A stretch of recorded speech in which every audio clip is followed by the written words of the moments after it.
So hello and welcome back to our YouTube channel everyone, and this is going to be an educational video in which we are going to continue the moving averages. The two parts are already being covered and this is the third part of it. And in the past two parts we talked about the moving averages, different kind of moving averages, their purposes, why they are used and how to use them.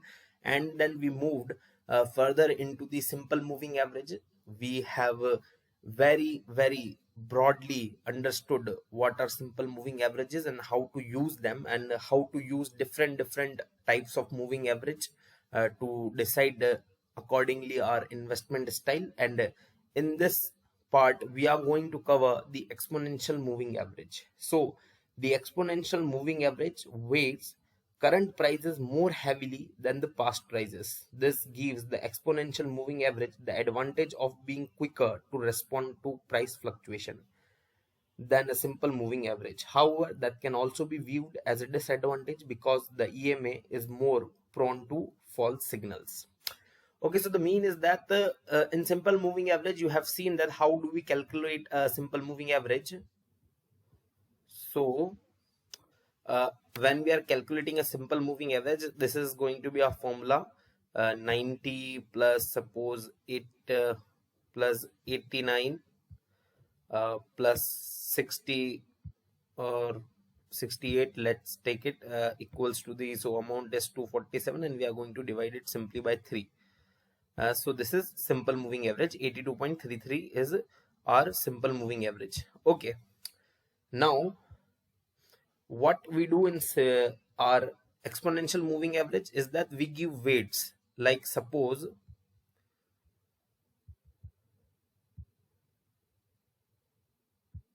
the 80 is the price for today. Okay, and I'm calculating 5 EMA, so I'll give more weights to this. I'll give 5 to this.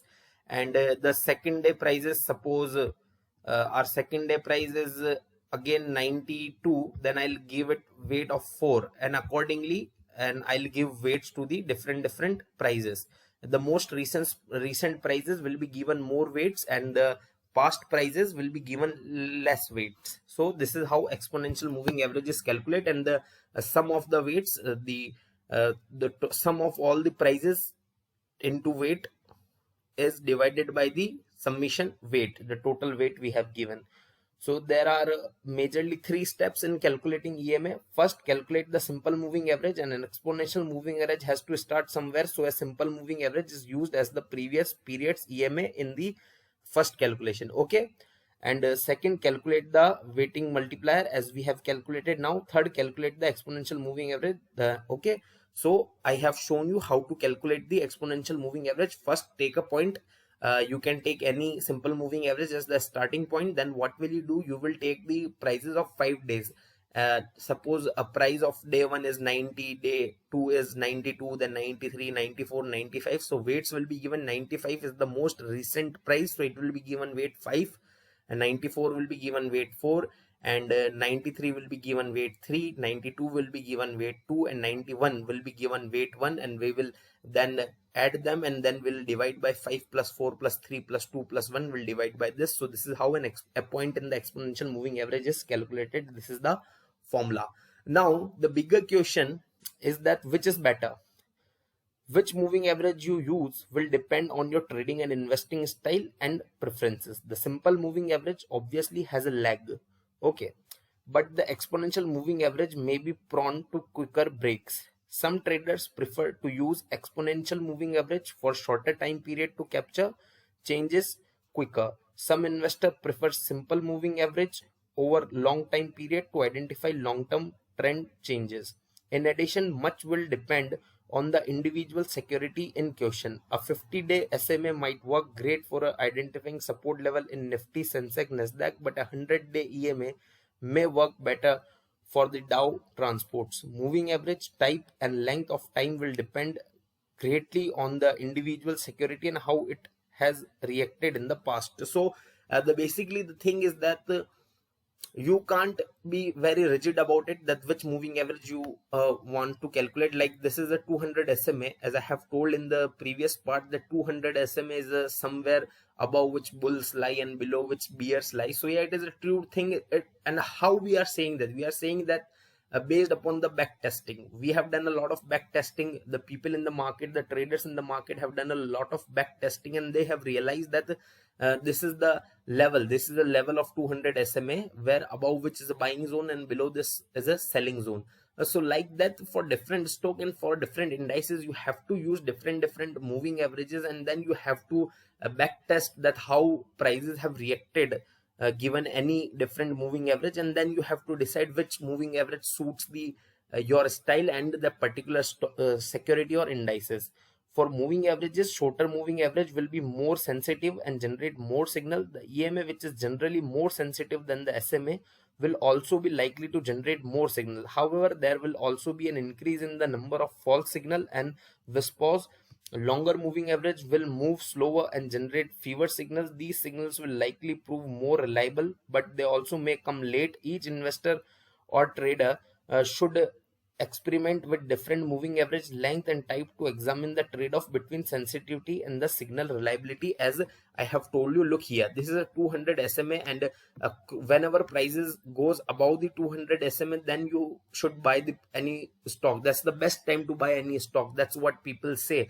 That is the general theory in the market. Now look here, just one signal. This is the stock of the Infosys on the daily chart, and you can say this is one signal which came around years ago. This signal came. Okay, so only one signal, but look how good that signal was, how reliable that signal was.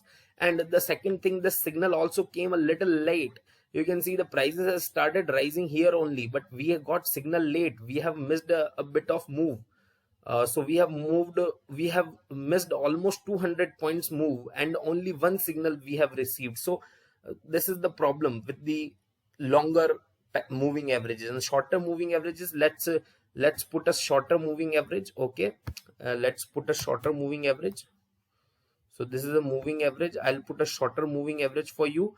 Let's put a 50 moving average, and let's change the color of it to bit blue. Okay, and done. And now here you can see that the shorter moving average will be moving closer to the prices. Okay, look here, this shorter moving average is moving closer to the prices, obviously, so it will give you more signals. Here it gave you sell signal, then again here it gave you buy signal. So this sell signal was a false signal. Look, prices have not fallen really, a little bit fall in the prices, and the 50 moving average has told you to sold the stock. If anybody who would have sold the stock, then he would have missed these movements in the prices. So there are problems in the longer and shorter moving averages both, but you have to decide. You have to do a trade-off, and you have to decide which moving average suits your trading style best in the best way, and which moving average suits which stock in a best way. Now if I put another moving average, so this is a 50 EMA, and if I change it to 20.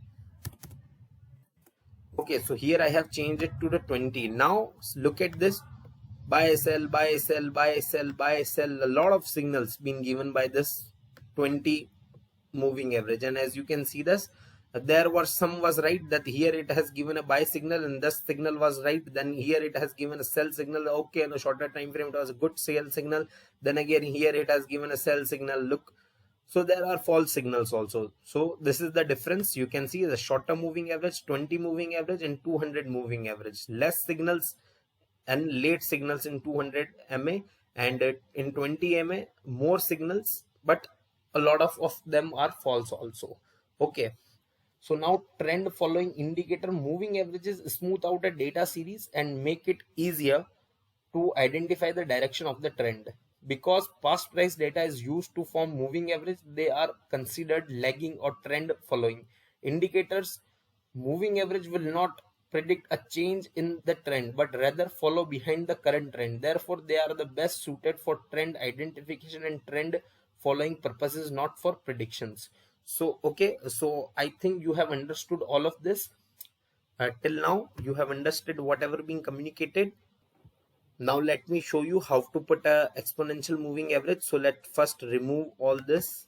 remove this one also. Let me remove this one also. Okay, so this is a chart given by Zerodha. Okay, I'm not using any other trading platform. It is a chart used by Zerodha because moving averages are easily available on the Zerodha. So simple, note simple. I need exponential moving average, 50 exponential moving average, done. So this is now 50 exponential moving average. So this is how you can set the moving average. So here we are ending this video right now, and in the fourth and the final part of the moving average series, I will going to give you some setups of the moving average, and you can just easily go on any chart, put those setups, and you can trade based upon them. So I hope you liked the video, everyone. It was knowledgeable one for all of you. I am hoping that. So please do like the video, share this video with your friends and family, and don't forget to subscribe our channel. Thank you so much.